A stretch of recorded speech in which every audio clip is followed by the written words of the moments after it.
The iPhone X is one of the most anticipated phones in history, and the most anticipated iPhone for the last handful of generations, as Apple's sales began to dwindle with the advent of the iPhone 7 last year. Its development and release has been steeped in controversy, with one Apple employee even getting fired after his daughter posted a 10-second video online of her scrolling through the X and looking at the new home screen layout. In the years since the death of Apple founder and celebrated CEO Steve Jobs, the company has faced backlash and criticism for its failure to take its products in new and interesting directions. After all, there are very few differences in terms of hardware from the iPhone 8 and iPhone X, and cosmetically, the iPhone 8 is almost indistinguishable from the iPhone 6 if you look at it from the front. While the previous models of iPhones all changed the design enough that it really felt as though you were a part of the future when you upgraded your ancient iPhone 3GS and got a shiny new iPhone 5. It may sometimes seem like everybody in the world has an iPhone, which is no mean feat given their price tag,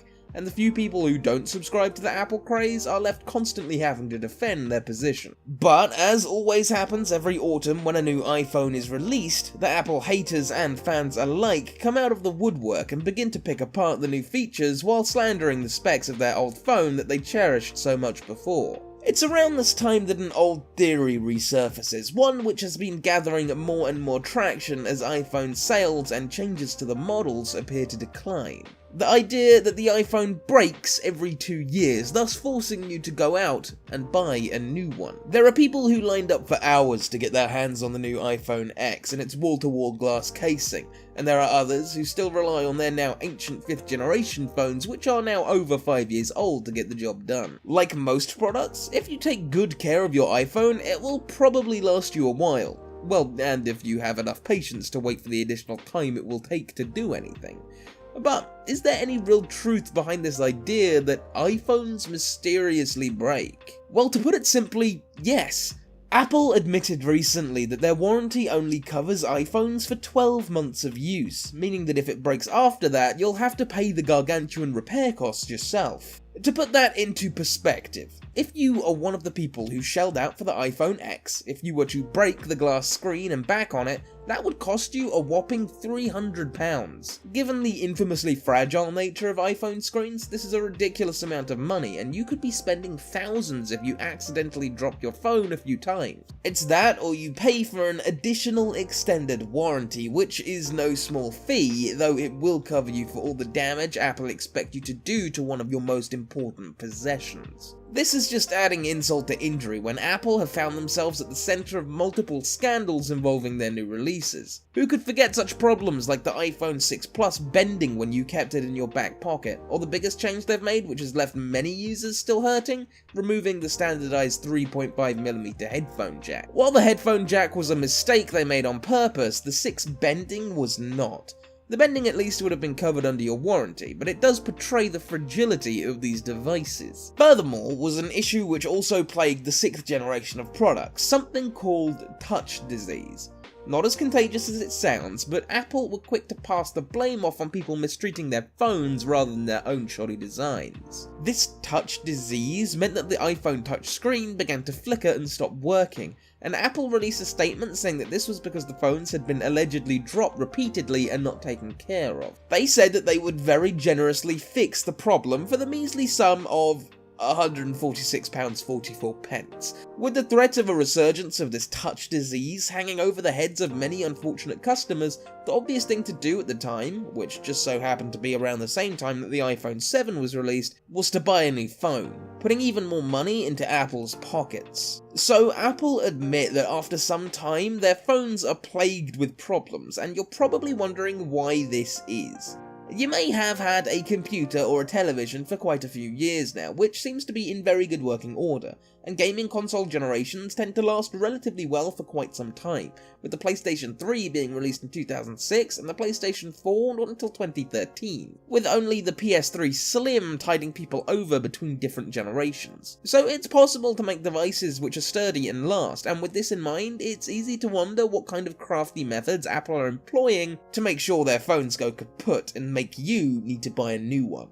The biggest culprit, it turns out, are actually the operating systems. Every few months, Apple releases a new version of its operating system, usually just with bug fixes and a few new emojis, the latter of which is something people have always seemed to get very excited about, along with the animojis of the iPhone X. Currently, the latest operating system is iOS 11, which is the biggest overhaul of their system since iOS 7 was released in 2013. They bring out a new big system around the same time that they bring out a new iPhone, to entice people to go out and buy that so they don't have to sit around waiting for the mandatory dozens of gigabytes of new software to install, which can take a big chunk out of your day and leave you with no phone for some hours. These new operating systems often look different, but it's easy to hide the actual changes they're making underneath redesigned icons and functions. To put it bluntly, the new updates do slow down your phone, because the additional features require more battery power and more processing power to work, as do the subsequent updates to various apps which always follow. Every time you update your phone, its new additions are going to take up more and more of your phone's power, leading to it slowing down and to the battery power dwindling. So your phone battery slowly dying is a problem with the software rather than the hardware, and the older phone models simply cannot handle these increases. Now, Apple are aware of this and so stop updating their phones once they get around 3 generations behind. For example, the iPhone 5 cannot support the iOS 11 system, which runs smoothly on the iPhone 8 and iPhone X, so on and so forth. Combined with updates to apps which will eventually stop them working on your phone or properly with other phones if you simply choose not to update, it's pretty much impossible to own an iPhone for more than the expected few years without suffering some adverse effects, as much as you resist the temptation to update and get access to those exciting new emojis. These issues are so prominent that in 2014, a study into planned obsolescence was carried out, which showed that these slowed down problems which plague iPhones do not affect Apple's biggest competitor, Samsung.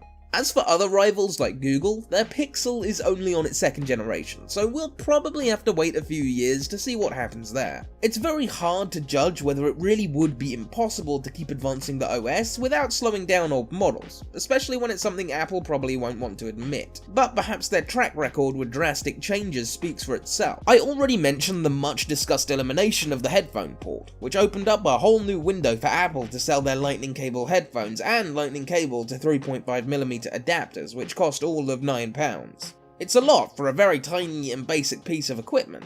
Perhaps most infamous though has been their AirPods, the wireless headphones which cost £160 and that you will almost definitely lose within a week. Very few people actually use these. And then, between the 4th and 5th generations, Apple ran an overhaul on the charging port, meaning that everybody either had to go and buy more overpriced adapters or buy entirely new cables and equipment, including pricey iPhone docks and speakers, and the most basic essential, a charging cable.